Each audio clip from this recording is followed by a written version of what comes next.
anteriores, si se dan cuenta, pudimos encontrar cuál es la mecánica, cuál es la lógica de mantener funciones psicológicas superiores como concepto para nuestra ejecución, ¿de acuerdo?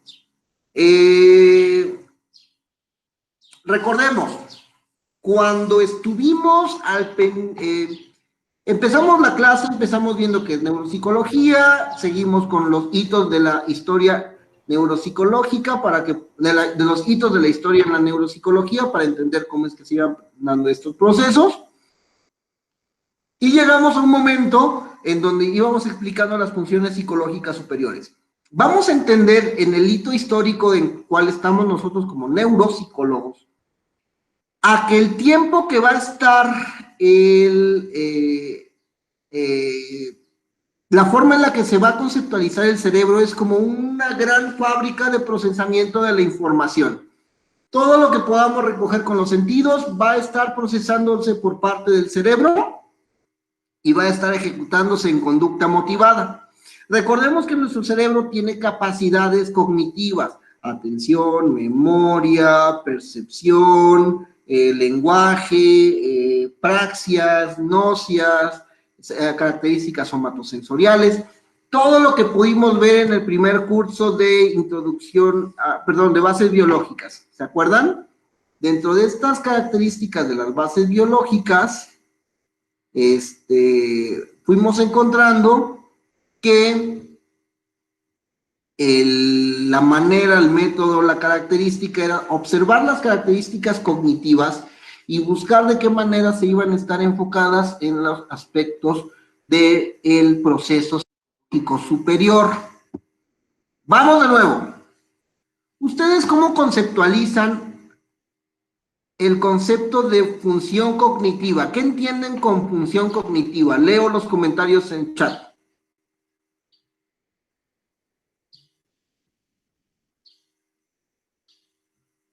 No sean tímidos.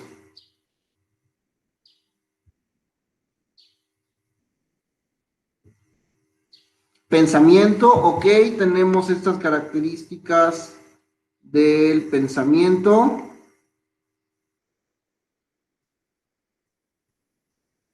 ¿Qué otra forma? ¿Qué otra cosa? ¿Cómo funciona el cerebro? Recordemos que cognición va a ser todo ese proceso de procesamiento de la información que vamos a tener ahí, como memoria, como la atención, como lo demás. ¿Sale?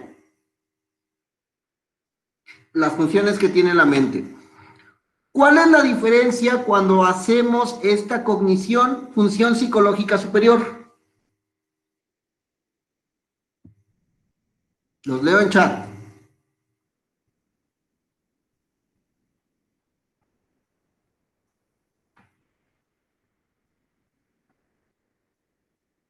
¿Cómo es, de qué forma se hace la función psicológica superior? Lo cognitivo nos sirve, recordemos que para la histórico-cultural los procesos cognitivos son procesos psicológicos inferiores, pero cuando lo hacemos función psicológica superior, ¿cómo lo logramos? Dice Angie, de manera compleja. Sí, y siempre es mediada por el ambiente y por la sociedad. Recordemos que la función de la memoria va a ser una, y las características de la función psicológica superior son otras. Nosotros podemos en los ejercicios de memoria lograr hasta 7 elementos de información, como lo vimos con los ejercicios en clase, ¿sale? Pero no es hasta que hacemos significativo esta característica en que nosotros podemos promover, ver, encontrar la función psicológica superior. No es lo mismo aprendernos 7 dígitos a aprendernos 9, que son un número telefónico, ¿vale? 7 números que no tienen sentido en comparación a un número telefónico de alguien que nos importa aprendernos el número.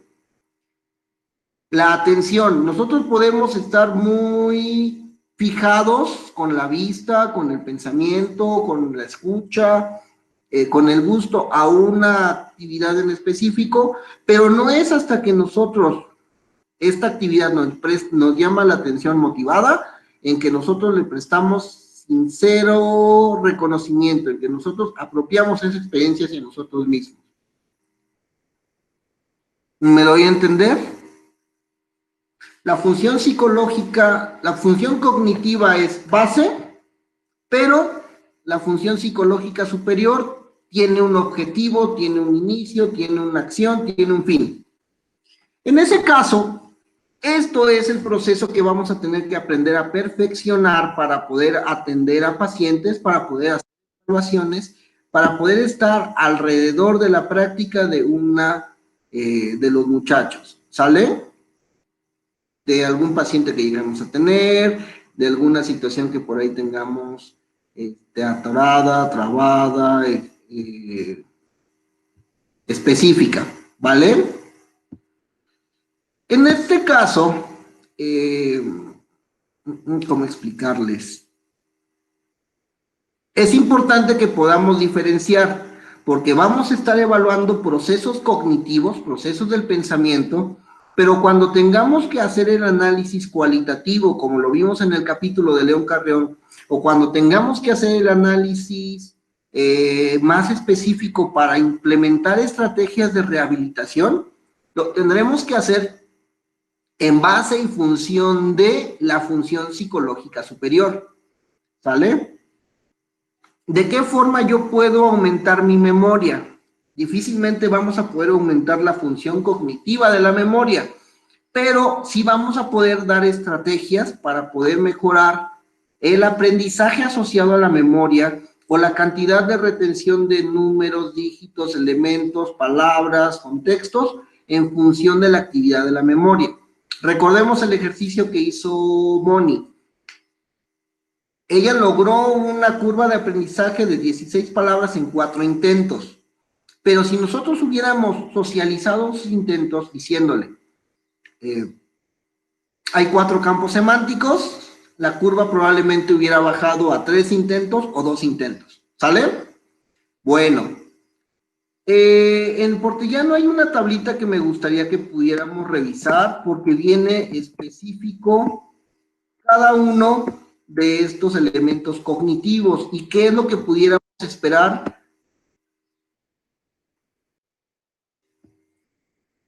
Pregunta en chat, ¿qué hubiera pasado si lo hubiera hecho en 3? Pues en 3 logramos entender que la teoría cumple. Nosotros somos más en función de los otros y en función del apoyo de la función psicológica superior cuando se socializa. Si se mantiene solamente aislada, la función cognitiva es la esperada. Cuando imaginemos que nuestro abuelito va, tiene un accidente, tiene un derrame, entonces cuando quisiéramos recuperar el habla, nuestro abuelito no lo va a poder recuperar porque es una habilidad cognitiva que se perdió. Pero el rehabilitador empieza a hablar y mi abuelito copia, entonces significa que mi abuelito está usando los recursos superiores, psicológicos superiores de mi rehabilitador y del mismo para incrementar su función cognitiva, al punto en el que habrá un momento de su desarrollo en que volverá a recuperar el habla, ¿sale? A eso se refiere. Por eso estamos teniendo tanta pauta para observar ambos conceptos. Ya sé que es memoria, ya sé que es atención, ya sé que es lenguaje, ya sé que son praxias, sé que áreas con la coordina, sé que bloques funcionales están al pendiente de ello, pero necesito observarlas en función psicológica superior para saber cómo puedo ayudar a desarrollar, a aumentar, a mejorar. ¿Sale?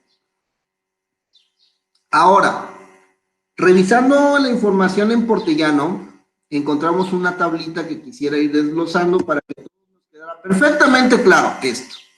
En este lado de la tabla vamos a encontrar la función cognitiva, atención, procesamiento, memoria, lenguaje, motricidad y funcionamiento emocional, ¿vale?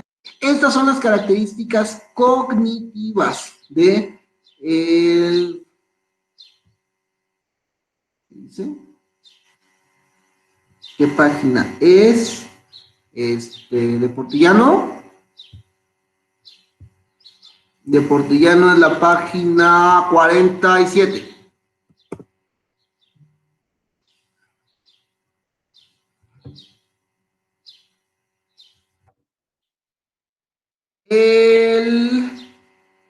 Esta característica cognitiva, vamos a tener algunas alteraciones neuropsicológicas, o sea, cómo se va a ver alterado cuando se vuelven funciones psicológicas superiores. Mi atención cuando es función psicológica superior me permite tener un desarrollo normal. El problema es cuando esta función cognitiva falla, afecta su transformación en función psicológica superior y se ven los siguientes tipos de alteraciones. Falla en la atención selectiva. Yo no voy a poder lograr fijar mi atención aunque un tema me guste mucho. También voy a tener una incapacidad amplia para concentrarme. Se espera que una persona normal, común y silvestre como nosotros logre poner atención 20 minutos a un estímulo. Una persona menor de 16 años se espera que pueda tener atención hasta 7 minutos en algún estímulo. Un poquito más, un poquito menos, ¿no? Pero si yo llego a tener una alteración ahí, una alteración en mi función cognitiva de atención, voy a tener dificultades para seleccionar mi atención y planteársela a un estímulo, o bien una incapacidad para concentrarme, ¿vale? Veamos el procesamiento de la información. El procesamiento de la información vamos a tener trastornos del pensamiento. Yo no voy a poder efectuar el acto del pensamiento de una manera clara, eficiente y eficaz. Como que lo que piense va a estar desconectado con la realidad. También voy a tener, o puedo tener, dificultades de abstracción y razonamiento. No voy a poder llegar al sentido concreto de lo que está ocurriendo. Podría ocurrir que tenga dificultades para planificar actividades. Entonces, tengo una lista de pendientes. Hay que ir al banco, hay que ir a la lavandería, hay que hacer la compra del súper, hay que ir a vacunar al perro. Entonces, curiosamente, voy a hacer rutas que no me sean eficientes, que no sean claras, voy a olvidar objetivos, porque en esta característica cognitiva del procesamiento de la información voy a tener dificultades para lograrla. También puede ser que yo pierda la iniciativa. ¿Qué significa eso? Que a veces voy a dejar de tenerle gusto a las cosas, voy a dejar de ejecutar algunas situaciones que estaba yo ejecutando de una manera normal, común, regular, y puede ser que yo también tenga dificultades incluso para organizar y planear mi distribución del tiempo. ¿Qué otra cosa vamos a tener? Falla en el procesamiento de la información, la disminución en la velocidad de procesamiento. Y se da cuenta, hay personas que empiezan a hablar lento y que siguen usando esa forma lenta de tratar. Es porque esta función cognitiva ya está fallando, ¿sale? A veces lo vemos con personas añosas, a veces lo vemos con ciertos consumidores de ciertas sustancias. Hay ocasiones en que la marcha también se ve alterada y de un caminar normal vemos que las personas ahí van pasito a pasito, ¿sale? ¿Por qué? Porque esta velocidad se encuentra alterada. O sea, esta situación del cerebro se encuentra disminuidos. Vamos a intentarle darle sentido en función de bloques funcionales, ¿les parece? El proceso de atención, ¿dónde debería de... ¿Qué bloque funcional es el que lo va a regular, el que lo va a coordinar? Los leo en chat. ¿Cómo a cuál creen que la atención va a estar afectando en bloques?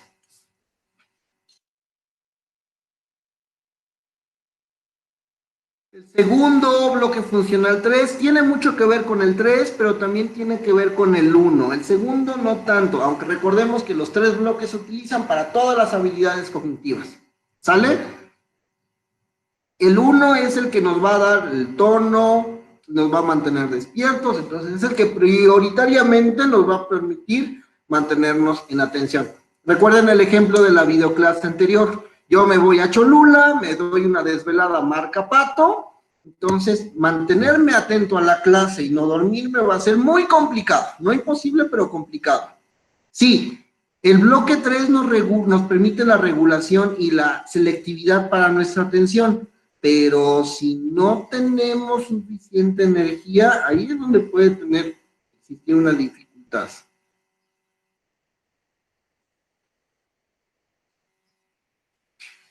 Vamos con el procesamiento de la información. ¿Dónde creen que estaría más o menos este bloque? El 1 para el tono, para la fuerza. El que analiza y recibe es el bloque 2, como nos dice Avi. En eso tiene razón. Casi todo el bloque 2 va a tener este procesamiento de la información. Vamos a la memoria. La memoria, ¿qué afectaciones podríamos tener durante el proceso de memoria? Amnesia postraumática, que de repente después de un evento amplio lo olvidemos. Amnesia anterógrada. ¿A qué le suena con anterógrada? Abramos el Batigoogle y vamos a buscar qué es anterógrada. Y los leo por chat. Amnesia anterógrada. ¿Cómo a qué le suena?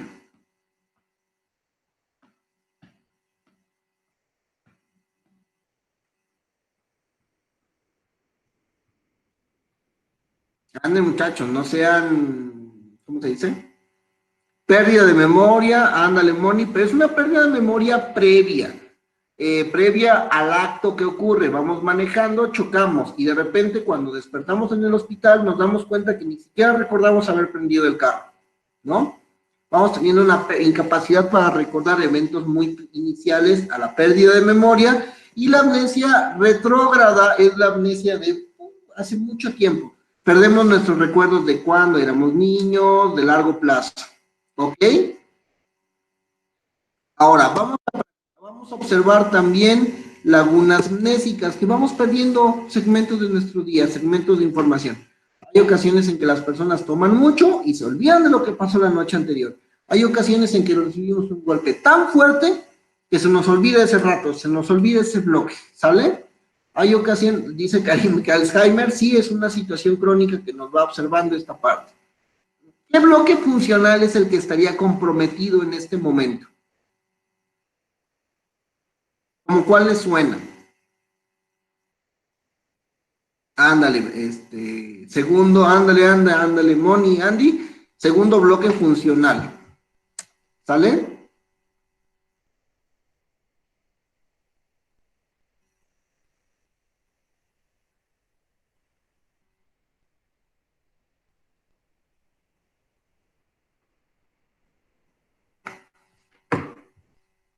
Ahora, vamos a ver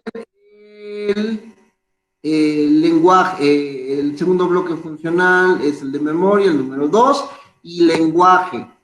El lenguaje va a presentarte disartría, ¿sale? Disartría, o sea que como que no tengamos suficiente forma, suficiente capacidad, suficiente característica de poder ir hablando lo que tenemos que hablar, como que no nos como que no podemos lograr la percepción de los fonemas que componen las palabras o las frases, como que se entiende raro, como que ni se entiende, pues. Y también vamos a tener afasia transcortical, que es más o menos la forma en cómo vamos a ir comprendiendo el lenguaje, ¿sale? Vamos a tener problemas para ejecutarlo, para decirlo, y también para meterlo, también para introyectarlo, ¿sale? Tercer bloque, sobre todo del área prefrontal y premotora, así, exactamente. ¿Por qué? Porque el tercero, el frontal, es el que casi va coordinando toda esta situación.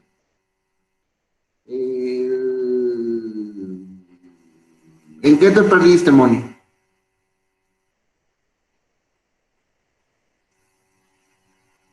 En que el lenguaje es la percepción del lenguaje, la comprensión del lenguaje y la ejecución del lenguaje. Vamos a tener disartrias, no se nos va a entender o vamos a tener dificultades para hacer que esta situación se comprenda. Y sí, es el tercer bloque funcional. Ok. Vamos a ver otra función cognitiva, la motricidad. Vamos a encontrar afectaciones en la lentificación de respuestas motoras. Los movimientos, así como en el procesamiento de la información, va a ser lento. vamos a tener también dificultad con la manera en la que se presentarán las praxias. Abotonarnos, amarrarnos las agujetas, ponerle la hebilla a un cinturón, hacer un huevo, prepararse una taza de café, voltear las tortillas, son praxias. Esos movimientos que son bien complicados de explicar, pero que los podemos hacer casi a la perfección con los ojos cerrados, se le consideran praxias, ¿de acuerdo? ¿Cuál sería la... Pongamos un ejemplo de praxias. ¿Es lo mortis? ¿Qué es lo mortis? ¿Cuál sería, qué es mortis? No sé a qué se refiere con mortis. ¿Dónde está? Motricidad.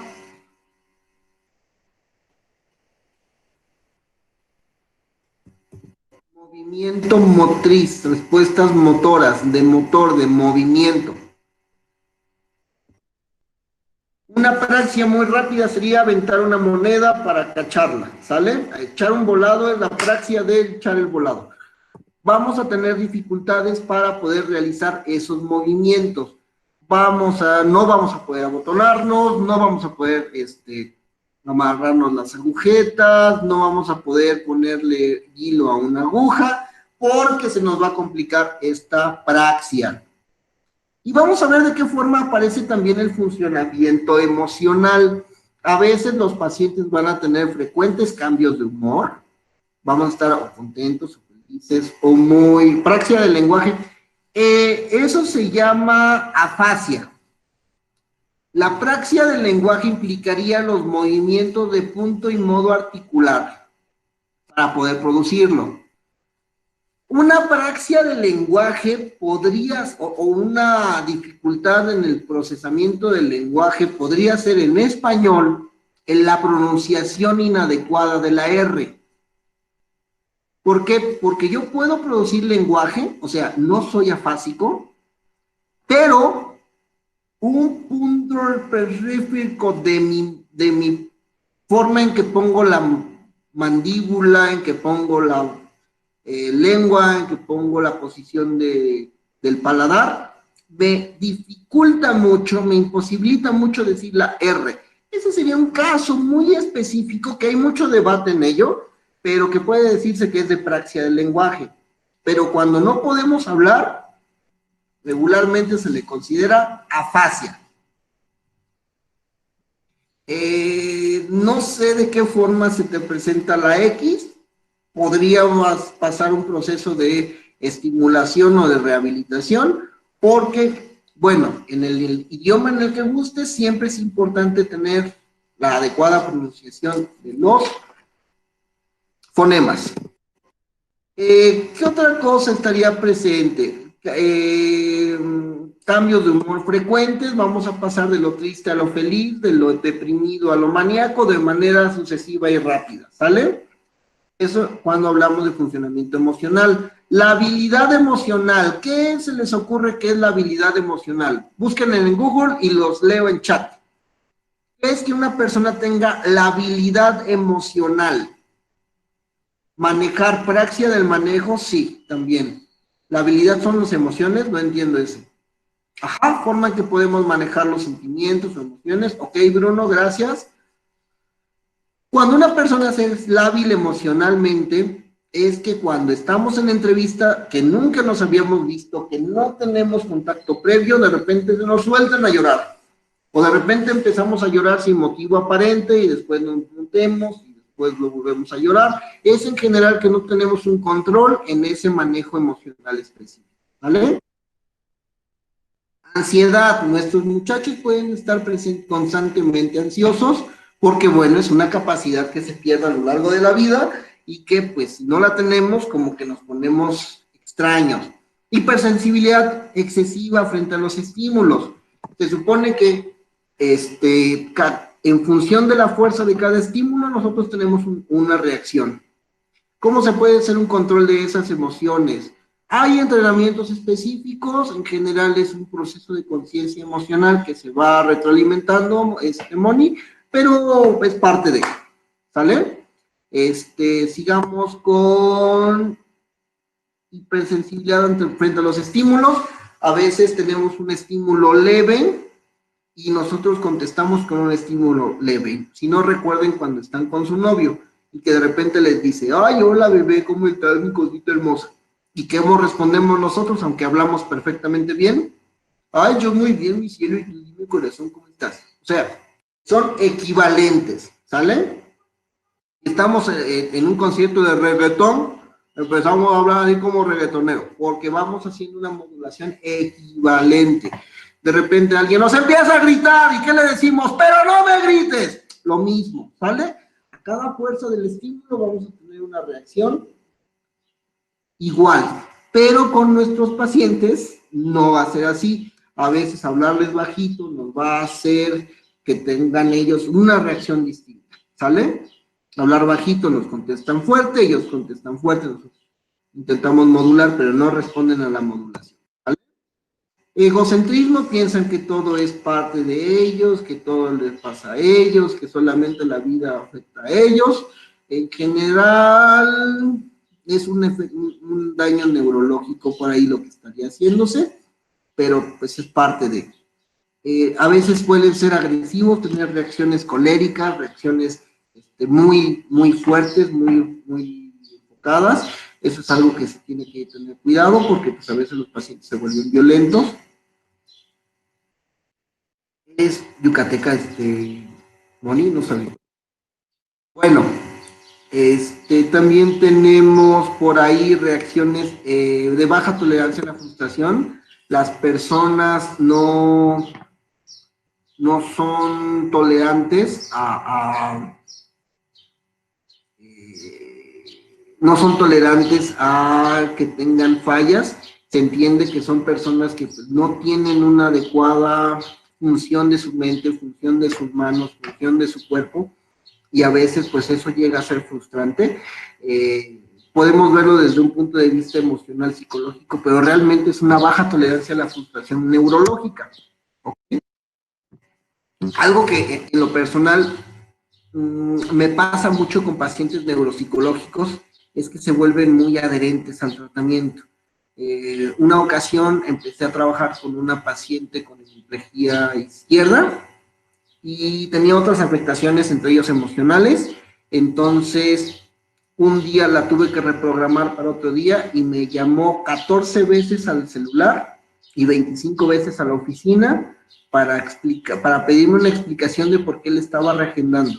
Le dijo a la secretaria que ella no me quiere, que le hice algo mal, por qué es que ella no me considera, a poco le falté, hizo muchas situaciones alrededor. No, es que es parte es parte de la habilidad emocional, es parte del funcionamiento ansioso, es parte de la baja tolerancia a la frustración. Se entiende que es inadecuado, pero son pacientes que tienen estas características, ¿sale? O sea, son más sutiles de lo que pareciera, pero son rasgos neurológicos, de dificultad neurológica. También tenemos disminución en la capacidad de autocrítica, las personas se vuelven poco críticas de sus mismas funciones, de sus mismas situaciones, a veces tienden a retroceder en algunas etapas del desarrollo moral, suelen ser muy, como lo dice aquí, tener un psicoinfantilismo y puerilidad, suelen comportarse como adolescentes de 15, 16 años o como niños de 8, 9 años, ¿sale? A veces se presentan características de apatía, no encuentran placer ni satisfacción en ninguna actividad, entonces pues no la hacen, no les interesa. Pasa con algunos pacientes de Alzheimer, con algunos muchachitos, como ya no pueden entender el proceso lógico de lo que están viendo en la novela, en el programa de televisión, en la caricatura, es muy confuso, entonces simplemente dejan la televisión a un lado, la apagan y no ven nada. ¿Por qué? Porque ya, como ya no lo entienden, se vuelven apáticos al proceso. Existe también, hay procesos depresivos y ausencia de conciencia del déficit. Alguna vez les comenté del paciente, no es coronavirus, alguna vez les comenté del paciente con síndrome de Anton. el paciente con síndrome de Anton es una incapacidad de poder ver. Imaginemos que tenemos una pantalla que le funciona todo, le entra la electricidad bien, tiene todos los circuitos, menos el chip de video. Entonces ya no puede procesar imágenes. Lo mismo pasa con el síndrome de Anton. Es un daño en cierta área de Brodmann, del lóbulo occipital, que de repente se desconecta, que de repente deja de funcionar. Bueno, no tan de repente. Esta persona tuvo una operación para controlar convulsiones y le tuvieron que desconectar, por así decirlo, esta área. Entonces la señora tenía bien los ojos, tenía bien las conexiones de retina, tenía bien todo. Es un tipo de ceguera. Y de repente, pero ya no podía procesar imágenes. Entonces ella, con toda la información que estaba alrededor, pensaba que veía, pero no veía. ¿Cómo lo demostró? Llegamos a una habitación, estábamos seis estudiantes y la señora que estaba, la neuropsicóloga que estaba haciendo la evaluación, estaba la señora con el síndrome de Anton y estaba un familiar de ella. Entonces la neuropsicóloga llega y se presenta y les dice, a ver señora, nosotros somos estudiantes, vamos a hacerle una entrevista. Estamos en el Instituto Nacional de no sé qué y no sé cuándo, y vamos a estar al pendiente de esta evaluación. Cuéntenos qué está pasando. Estábamos en una habitación más o menos de un cuarto del salón de clases en el que regularmente estamos, 6 personas, la entrevistadora llevaba un pantalón negro con una blusa blanca, con una bufanda roja, y zapatos bajos negros. Pues de repente la señora empieza a decirnos, pues bueno, estamos en un auditorio, hay 50 estudiantes con bata en la parte del fondo, señalando al horizonte, usted es una doctora que viene con una falda negra y que viene con una blusa blanca y que trae bata. La neuropsicóloga en ese momento no tenía bata. Entonces va construyendo la realidad en función de la información que tiene a su alrededor. No es capaz de observar que ya no puede ver, solo su cerebro interpreta que sí ve, pero no procesa la imagen.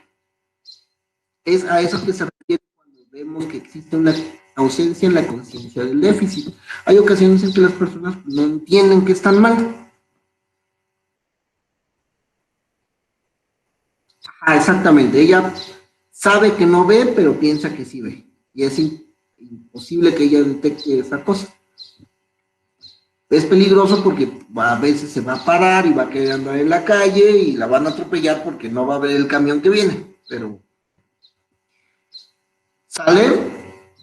Sí me gustaría que pudiéramos, o sea, que no se hace traer imágenes de su recuerdo. Exactamente, utilizamos toda la característica semántica del cerebro, de las imágenes de lo que sería, recordamos nosotros como una médico, como estudiantes, como en donde podríamos hacer eso, y vamos construyendo esas partes.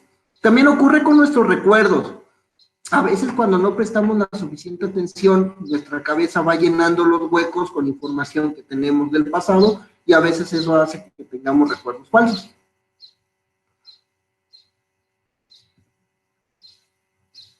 El síndrome de Anton no tiene tratamiento, se le tiene que entrenar a la familia de que tenga mucho cuidado. Hay algunas estrategias, algunas técnicas, pero por ética no podemos decir que se recupere. Bueno, sí me gustaría que les voy a pasar unos links, ¿sale? Angie, el síndrome no tiene cura, hay técnicas que hacen que mejore, pero lo mismo. Es muy poco ético decir que la persona se va a recuperar. Voy a pasarle algunos links. La intención de esto es de que podamos ir observando cómo es que esta función cognitiva se va a convertir en función psicológica superior y nos va a permitir el proceso de evaluación, ¿ok? Voy a pasarles 3 casos de pacientes. 2 son pacientes de mucha historia en la neuropsicología. Ustedes en el momento en el que ponen el nombre en internet aparecen reseñas y biografías de los mismos. Y un caso de afasia, bueno, les voy a pasar 2 casos de afasia para que escojan cuál les gusta más y vamos a hacer un trabajo de ello. Son videos chiquititos, viene cómo es la historia, qué le pasaba y qué no les pasaba. El primer caso se llama Phineas Gage, ¿sale? Este muchachito es un paciente del lóbulo frontal, es un paciente que perdió todo el tercer bloque, ¿sale? En él se recapitula, se entiende, se sabe, era un trabajador de las vías ferrocarrileras de Estados Unidos, estaba acomodando una carga explosiva para abrir una brecha y de repente da un golpe en donde no tuvo que darlo y le explota y hace que todo el tubo con el que estaba macizando la carga explosiva le atraviese del ojo a todo el lóbulo frontal. Antes de ese accidente se consideraba al paciente como una buena persona, atento, amable, cálido con su familia, consciente de que existía un Dios.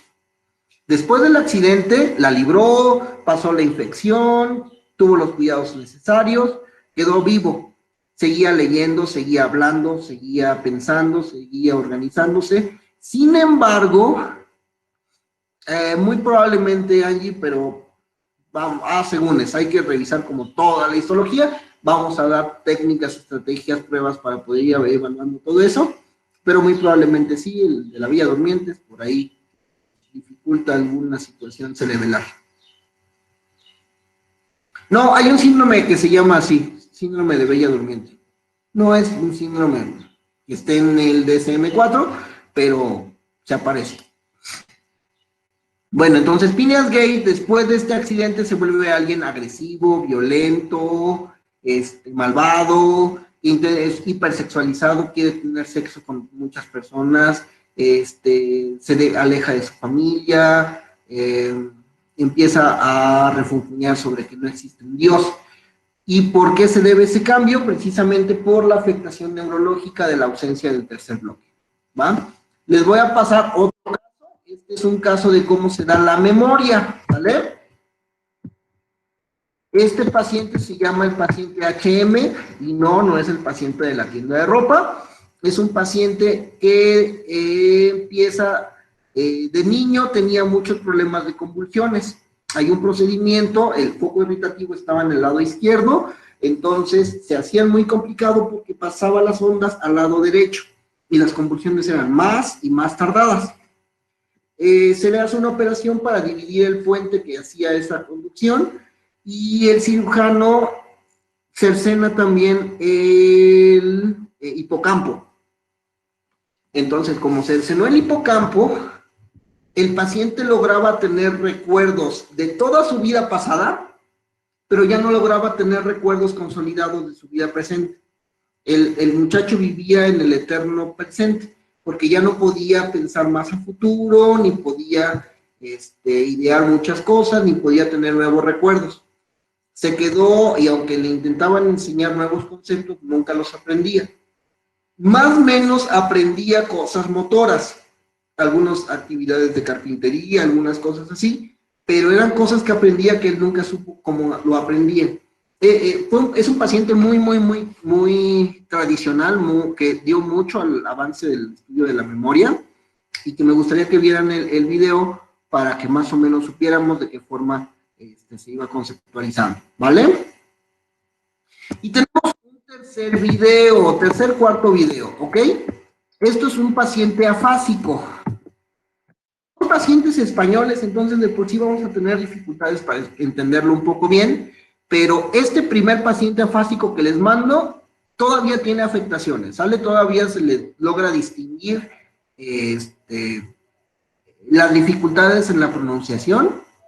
Y el segundo paciente que les mando ya está más adelantado, ya está más completito, ya es una persona que ya tuvo un proceso de rehabilitación, pero en el video aparecen muchas estrategias de evaluación y de rehabilitación que por ahí nos van dando pautas de cómo es que todavía le fallan algunas cosas de comprensión del lenguaje, ¿vale?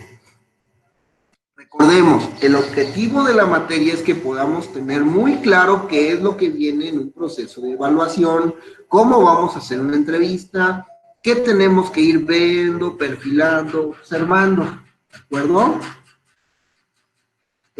Permítame un segundito.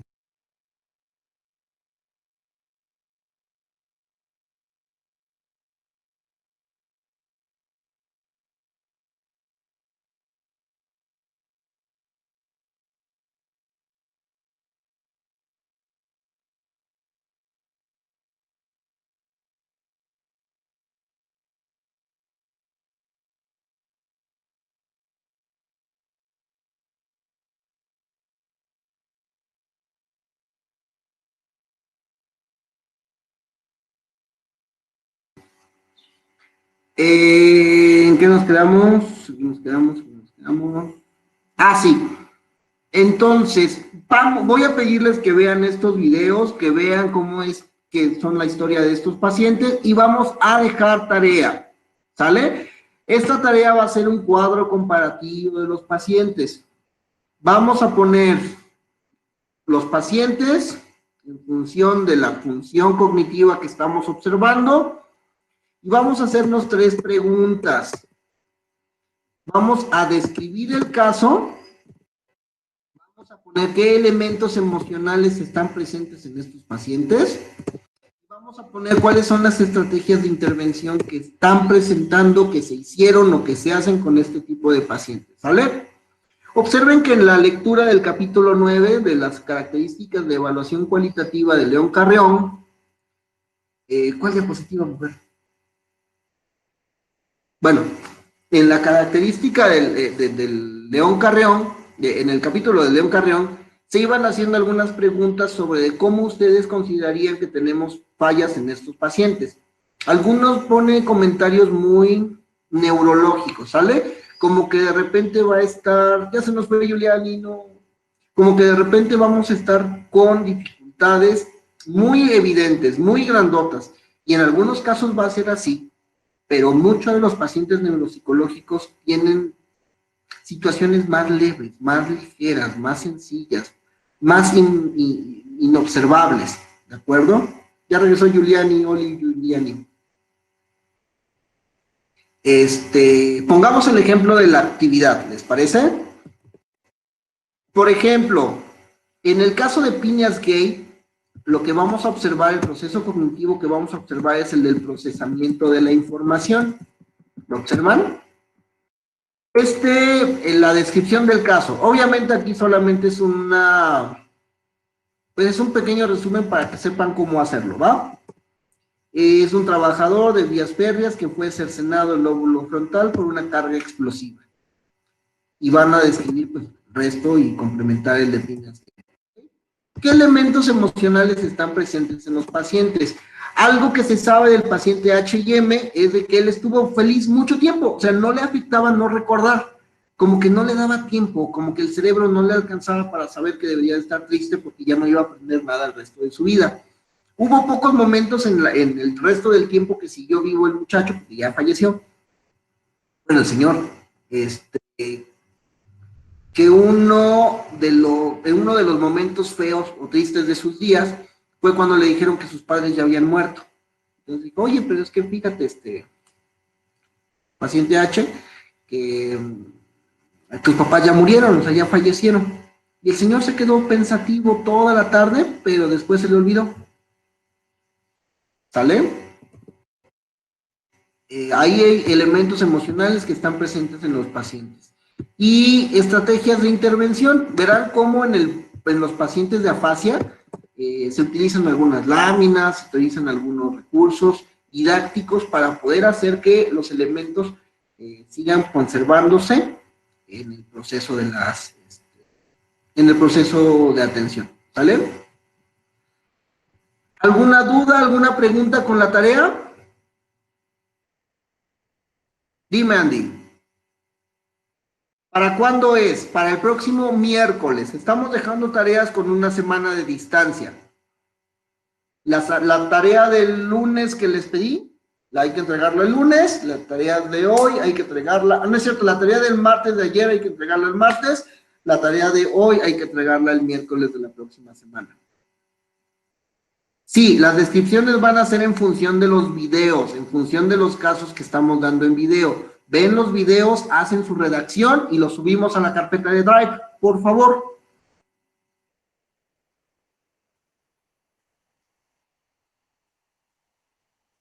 Se manchan ustedes. ¿Alguna duda con la tarea? Ajá, vamos a ver, vamos a regresar al cuadro comparativo de nuevo, ¿sale? Vamos en el cuadro comparativo a hacer la descripción del caso. ¿Cuál es la descripción del caso de Piñas Gate? ¿Cuál es la descripción del caso del paciente HM? ¿Y cuál es la descripción del paciente afásico de Broca? O el otro que les puse. Después, vamos a hacer la comparación de los elementos emocionales que presentan estos pacientes. ¿Qué elementos emocionales presenta Piñas Gate? ¿Qué elementos presenta H&M? ¿Y qué elementos emocionales presenta el paciente con afasia? Y de ahí, ¿cuáles van a ser nuestras estrategias de intervención con pacientes que les está fallando el lóbulo frontal, la memoria y el lenguaje? Aquí están como algunos procesos muy claritos de qué es lo que está ocurriendo. Hay que complementarlo, ¿sale? La tarea del anterior. A ver, vamos a ver si... Déjenme buscar un poquito los cuadros que ya han mandado y ahorita le ponemos, ¿sale? Bueno, vamos a terminar la grabación. Y me quedo con ustedes en el chat, ¿sale?